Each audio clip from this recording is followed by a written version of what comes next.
시청자 여러분 안녕하십니까? 준민수입니다. 항상 강령하십니까? 자, 오늘 소식은 이란에 속해 있는 이슬람 혁명 수비대와 그리고 레바논 남부에 주로 분포하고 있는 헤즈볼라 이 두 사이에 커넥트를 분석해 보도록 하겠습니다. 여러분들 잘 아시다시피 이슬람 혁명 수비대는요, 어떻게 보면 이 이란 군과 좀 독립적인 매우 특수한 부대인 걸로 알고 계실 겁니다. 이들이 결국에는 현재 이란 정권을 부양하고 있다라고도 볼 수 있을 것 같은데, 이들이 어떻게 레바논 헤즈볼라와 요즘에 커넥트가 되고 있는지 한번 보도록 하겠습니다. 제가 어떠한 싱크탱크의 매체를 가지고 내용 가져가서 내용 번역 좀 요약하였는데, 이것도 역시 그들의 논설 성향이 있기 때문에 나름대로 저희도 생각을 가지고 잘 분석하면서 여러분들께 말씀드리겠습니다. 일단 첫째 슬라이드 같은 경우는 이스라엘과 레바논 정부의 협상이 곧 이루어진다라는 내용을 먼저 배경으로 말씀을 드릴 수 있을 것 같은데요. 다음 주에 이루어질 거다 이렇게 얘기하고 있습니다. 일단 협상단들이 만날 예정이다 이런 얘기를 하고 있고요. 네, 의미가 있는 것은요, 이스라엘과 레바논 서로 국가 국교 맺은 사이가 아니거든요. 네, 그런데 지금 특수한 상황들이 현재 벌어지고 있는 겁니다.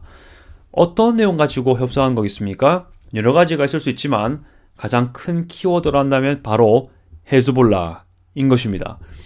이스라엘로서는 어쨌든 자신의 자국 안보, 국가와 재산, 국민을 보호하기 위해서 레바논에서 날라오는 어떤 로켓을 막아야 되지 않겠습니까?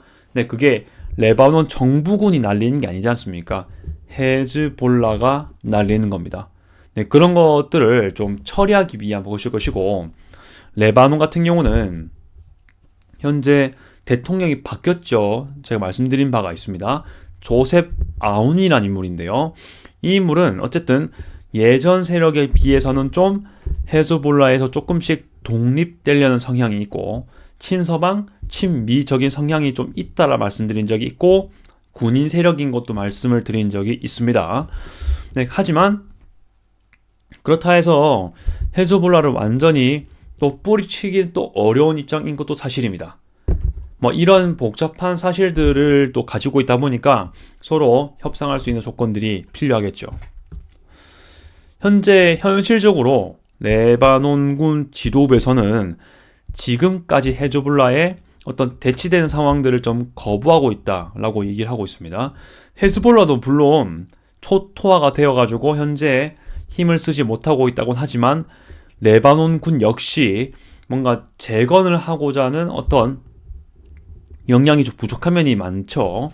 그렇다 보니까 뭔가 아직은 헤즈볼라가 절대적으로는 무너지고 있지만 레바논 내에선 상대적으로 아직은 건재하다는 것을 보여주고 있는 시그널이다 말씀을 드릴 수 있을 것 같습니다.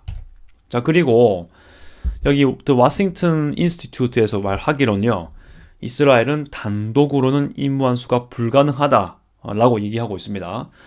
비록 지금 이스라엘이 어쨌든 레바논 남부에 있는 헤즈볼라 소탕을 위해서 어떻게든 공격과 보복을 가하고 있습니다만, 현재 결론적으로 헤즈볼라가 안 무너졌지 않습니까? 네, 그렇다 보니까 이것은 레바논 내에서의 어떤 세력들과의 도움이 필요한 상황이다라는 것을 보여주고 있는 것 같습니다. 이것을 가지고 협상을 할 건데, 레이테르라는 이스라엘 대사가 있습니다. 그가 말하기론 이번 협상에서 이루어져야 될 것은 두 가지 조건이라 하는데요. 첫째는 헤즈볼라가 마치 존재하지 않는 것처럼 완전한 평화를 위한 협상을 진행해야 한다, 이렇게 보고요. 두 번째로는 어쨌든 첫째 조항이 이루어지려면 헤즈볼라의 해체가 성공이 될 것인가 말 것인가, 이것이 반드시 이루어져야 한다라는 것을 얘기하고 있습니다. 일단 현재 가장 중요한 목적이 뭘까요? 그렇습니다. 헤즈볼라를 배제하고 레바논과 이스라엘이 어떻게든 미래를 논의하기 위한, 그리고 거기서 뭔가 서로 안보를 보장할 수 있는 그런 환경을 만드는 목적 아니겠습니까?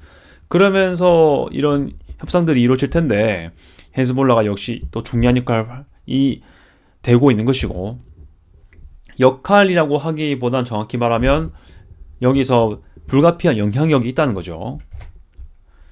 자, 그리고 최근에 어떤 조셉 아온이 발언을 한 것 같습니다. 아까 말씀드린 레바논 대통령이라 말씀드릴 수 있죠. 이 대통령도 현재 이런 협상으로 인한 움직임들에 대해서 긍정적으로 보고 있다, 평가를 하고 있습니다.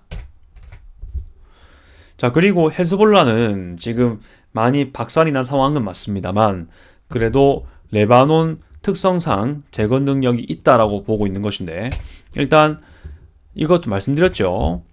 자, 레바논 국민 헤즈볼라와 무력 충돌 가능성을 우려한다, 이렇게 얘기하고 있는데, 레바논 국민 뭐 다 그렇진 않을 수 있지만 어쨌든 헤즈볼라라는 존재가 있기 때문에 어쨌든 지금 이스라엘과의 관계가 현재 불편하다는 것을 인식들은 하고 있을 걸로 보이는데요. 사실은 헤즈볼라와의 무력 관계 이런 것도 문제가 될 수 있지만 미국의 지원 없이 이란 지원에 맞서 싸우는 상황을 더 우려하고 있다는 의견이 좀 더 있는 것 같습니다. 일단 이거 흘려서 잘 들어보시면 될 것 같고요. 이런 의견도 있다, 이렇게 참고해 보시면 되겠습니다. 현재 레바논 정치적으로 어쨌든 분리가 되어 있지 않습니까? 여기 레바논 같은 경우는 고질적으로 종교적 특징 때문에, 그리고 어떤 지역에 있는 어떤 민족적 특성도 당연히 반영되겠죠. 여러 가지 특성 때문에 분열이 되어 있다, 분리가 되어 있습니다.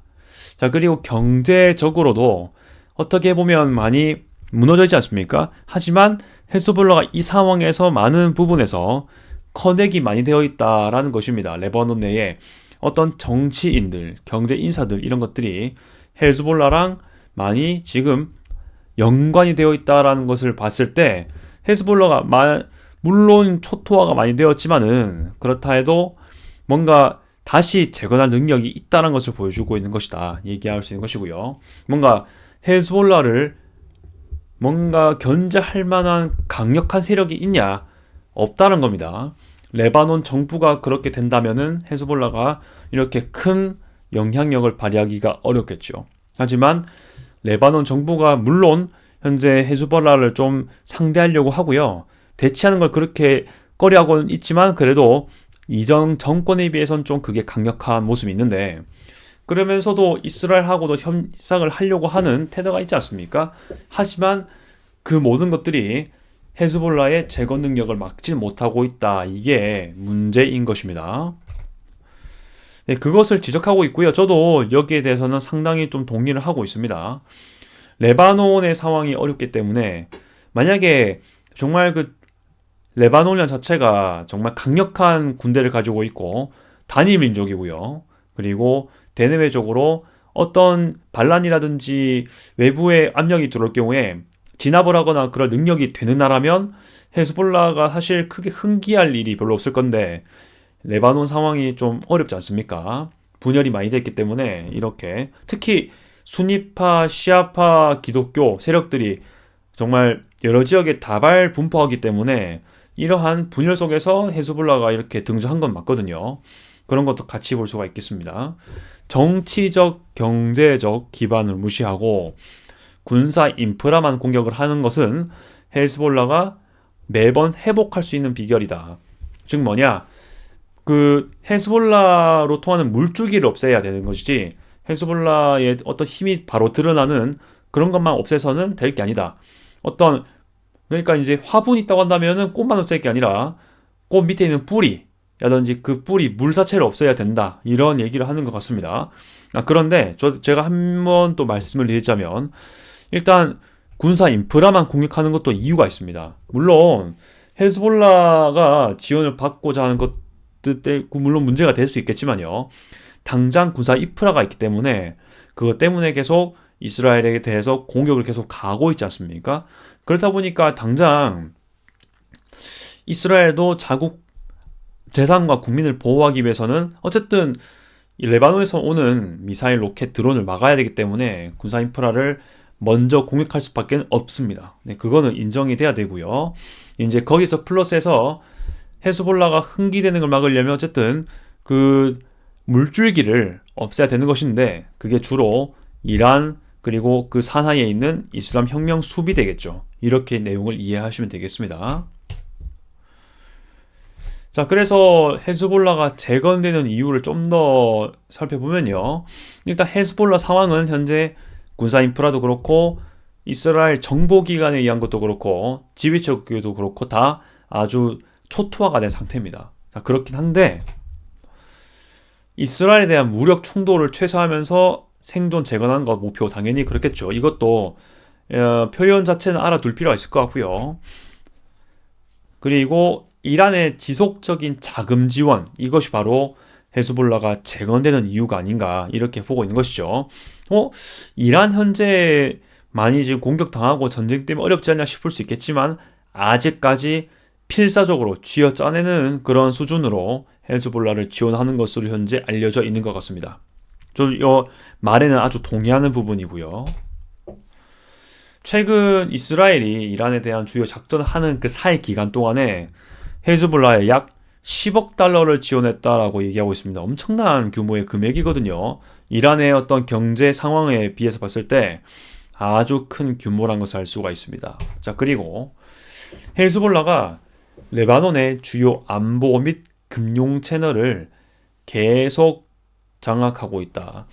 이스라엘이 비록 워키토키라든지 페이저 사건을 통해서 헤즈볼라의 지휘 체계를 막았다고는 하지만요. 좀 지장을 크게 만들긴 했지만 레바논 내에도 어떤 채널이 있을 거 아닙니까? 네, 그런 것들을 헤즈볼라가 상당히 많이 잡고 있다. 이런 것이죠.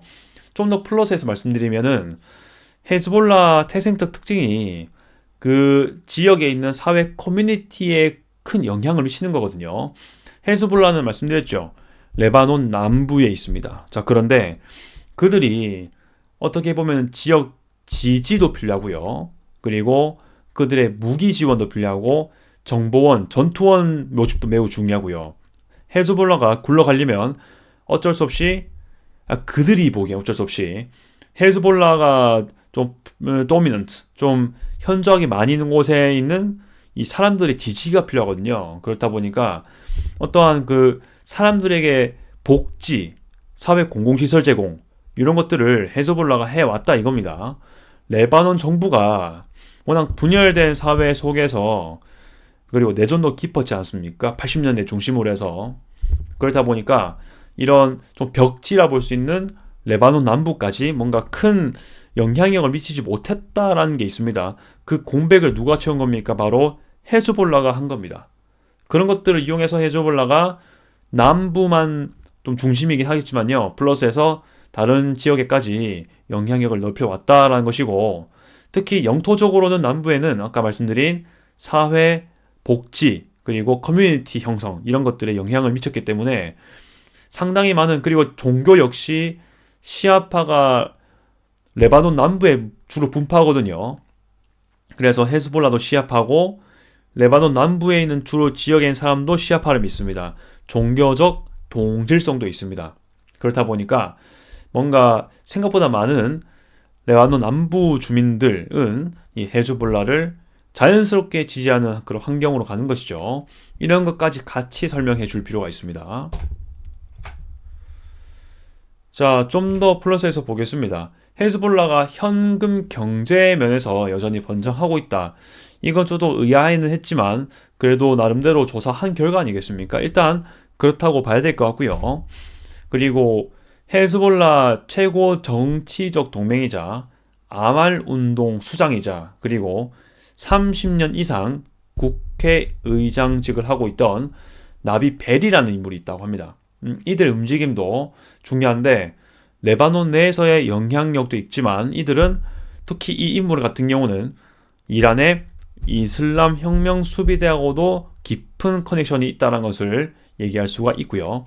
아말 운동 같은 경우는 80년대에 레바논 내전이지 않습니까? 그때 나타났던 뭔가 이 이슬람 회복 그런 운동 중에 하나입니다. 어쨌든 이 아말 운동 물론 이 아말 운동 같은 경우는 이 팔레스타인 해방 기구가 또 레바논에서 활동이 있었지 않습니까?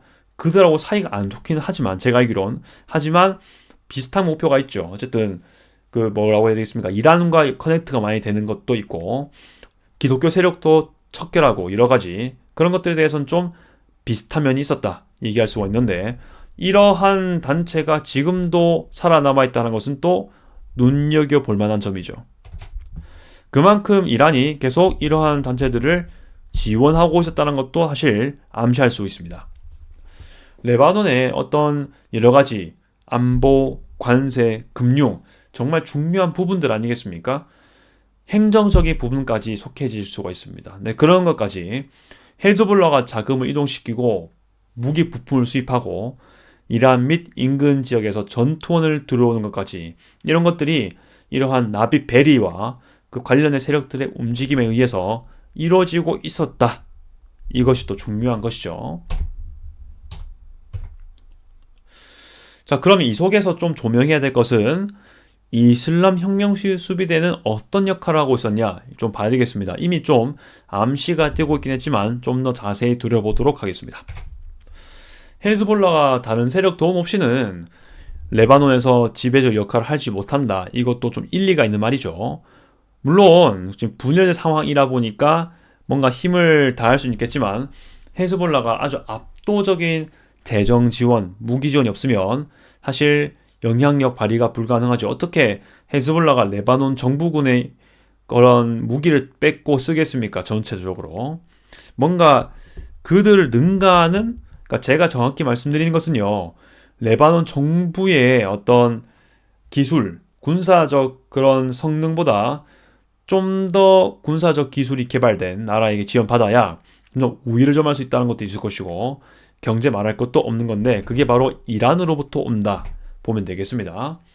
네, 그런 것들 이슬람 혁명 수비대랑 커넥이 있기 때문에 가능할 것이다 이렇게 볼 수 있는 것이고요. 감독 직접 하는 것이고, 특히 2024년 때 이스라엘이 이 헤즈볼라, 특히 하산 나스랄라 아실 겁니다. 이때 헤즈볼라 고위 인사, 아까 말씀드린 수장 하산 나스랄라가 제거되고 또 기타 많은 사람들이 제거가 되어지 않습니까? 사실상 헤즈볼라가 무력화가 되고 있던 지위라든지 자금이라든지 군사력이라든지 다 그 지휘 통제, 통신 체계도 다 웬만하면 다 약해졌던 상황 아니겠습니까?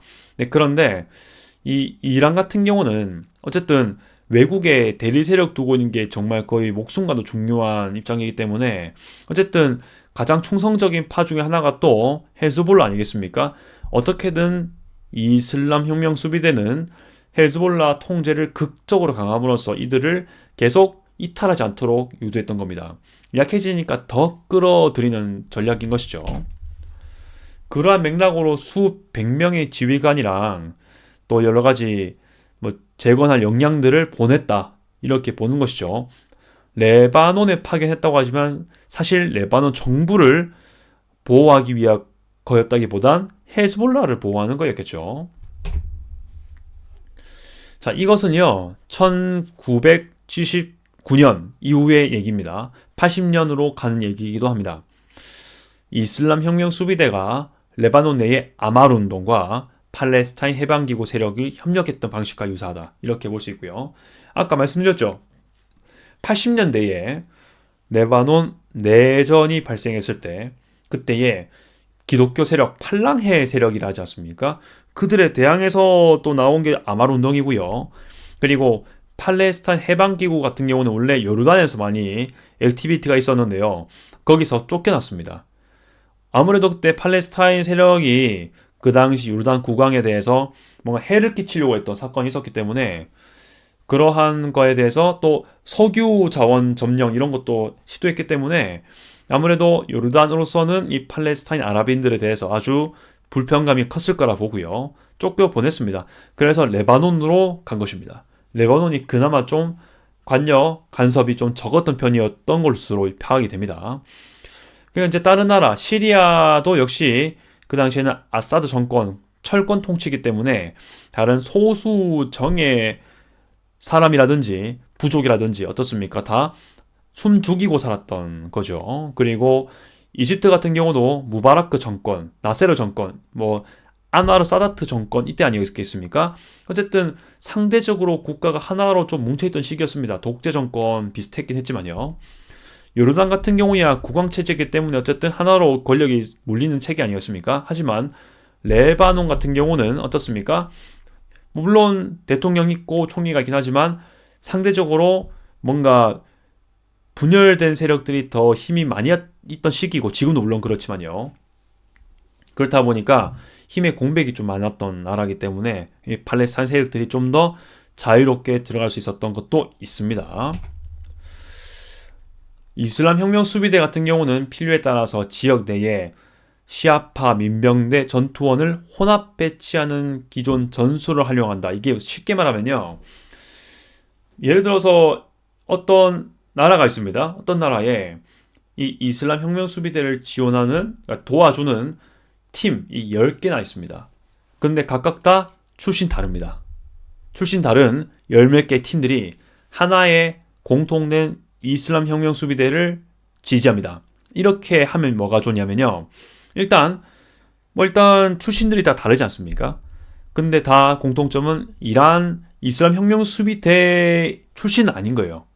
그런데 그렇게 다른 네임밸류를 가지고 투쟁을 하면요. 어쨌든 그것들을 지원하고 있는 원래 세력, 배후 세력이 좀 숨겨질 수가 있죠. 그런 효과가 있습니다. 이런 것들을 제가 플래그십 효과라고 이제 정의해 놨는데요.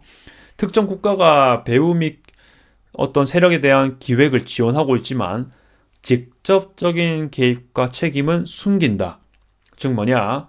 다시 말씀드리면 여기 같은 경우는 아말과 팔레스타인 해방기구를 앞으로 내세우긴 하지만 내부에는, 그 배후에는 이슬람 혁명 수비대가 있는 것이죠. 하지만 겉으로 드러난 것은 이슬람 혁명 수비대가 아니라 아말 및 팔레스타인 해방기구인 것이죠. 이렇게 되는 겁니다. 그래서 어떠한 투쟁이 발생했을 때 그 배후의 책임을 자신으로 삼지 않는 그런 전략인 겁니다. 이렇게 해왔다는 거죠. 지금도 이어지고 있다는 것을 보여주고 있습니다. 자, 앞으로 예상되는 이슬람 혁명 수비대의 행동 방향, 헤즈볼라에 대한 방향인데요. 뭐 정리하자면 억지로 하는 게 있을 거긴 하지만 끝까지 이 레바논의 헤즈볼라의 어떤 힘을, 불씨를 계속 유지한다는 게 목표입니다. 생존 방식, 막대한 손실을 입었지만 끝까지 포기하지 못하도록 한다. 비록 요즘에는 뭐 잘 소식도 안 들리긴 하지만 헤즈볼라에 혹시나 반대 세력이 발생한다고 해도 묵살하는 겁니다. 그 다음 재건이죠. 어쨌든 레바논 정부 내에 헤즈볼라가 가진 영향력을 활용하여서 미국과 이란, 이스라엘과 레바논 분쟁 결과에 관계없이가 중요합니다. 재무장 능력을 유지하는 것이다. 레바논 정부의 재무장 능력이 아닙니다. 헤즈볼라의 재무장 능력을 말하는 겁니다. 이들을 강력하게 키워야 어쨌든 대리 세력이 더 건재한 것이고요. 이들을 통해서 어떻게든 이란 외부에 있는, 그러니까 특히 이란 주변 국가에 있는 그런 세력들에 대한 위협을 덜 받을 수 있기 때문에 라고 보는 거죠. 그러기 위해서 대리 세력들을 이용해서 이란에 위협적일 것 같은 그런 세력들을 견제하는 방식이 사실 이란의 패턴이었던 것이죠. 언제부터?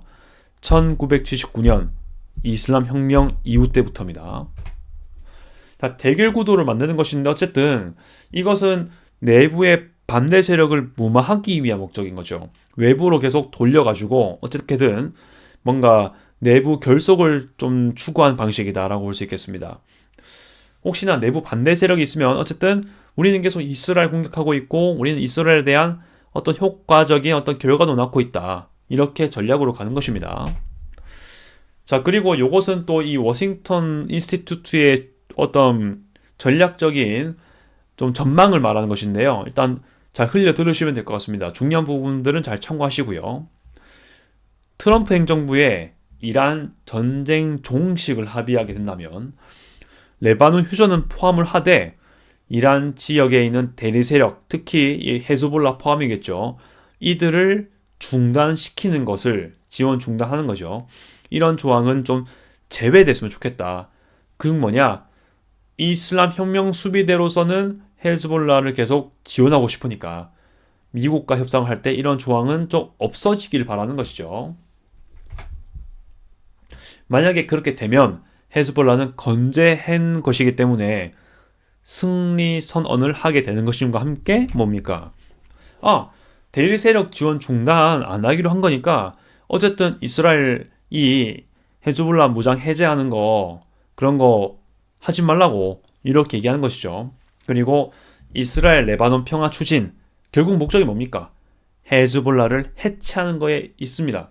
그렇다 보니까 만약에 미국과 이란이 협상을 할 때 이란 대리 세력을 지원하는 것을 중단하라 이러한 조항을 제외시킨다면 헤즈볼라도 거기 속하는데 헤즈볼라를 왜 없애냐? 우리 뭐 없애란 말 없었잖아. 그래서 반발이 가능하다라는 계산인 것 같은데 물론 이 헤즈볼라를 포함한 또 이슬람 혁명 수비대의 어떤 그런 생각들은 그렇게 돌아가겠지만 또 현실적으로 과연 미국 입장에서 이 대리 세력 지원 중단 내용이 제외가 될까? 이것은 좀 의문이긴 합니다. 그리고 2018년 차기 총선이 있다고 합니다. 그때에 만약에 그들의 생각대로 돌아간다면 그러니까 이슬람 혁명 수비대와 헤즈볼라의 생각대로 돌아간다면 그들이 좀 더 이 정치계에서 유리한 입장도 가질 수 있겠다. 이런 것이죠. 비록 지금 많이 무너져 있다고 하지만 군사적으로 이렇게 시간 끌기 전략을 가지면 유리한 입장을 가질 수 있지 않을까라고 생각하는 것 같습니다. 하지만 그들의 관점일 뿐이죠. 사실 이스라엘도 계속 헤즈볼라를 끝까지 없애려고 할 것이고요. 왜냐하면 또 헤즈볼라는 이스라엘을 끊임없이 공격해왔기 때문이죠. 국민 재산을 많이 손해시켰지 않습니까? 미국도 현재로서는 비슷한 어떻게 보면 동일한 스탠스입니다. 그렇기 때문에 쉽사리 이 대리 세력에 대한 내용들이 무시가 되지 않을 겁니다. 자, 그렇기 때문에 아무래도 제가 볼 때는 그들의 이 회로가 과연 현실화될지는 모르겠습니다. 이 생각을 가지고 있고요. 여러분도 생각이 있으시면은 댓글을 부탁드리겠습니다. 앞으로도 유의미한 소식이 있으면 전파해드리겠고요. 오늘은 이까지 전파해드렸습니다. 이상 준민이었고요. 아디오스.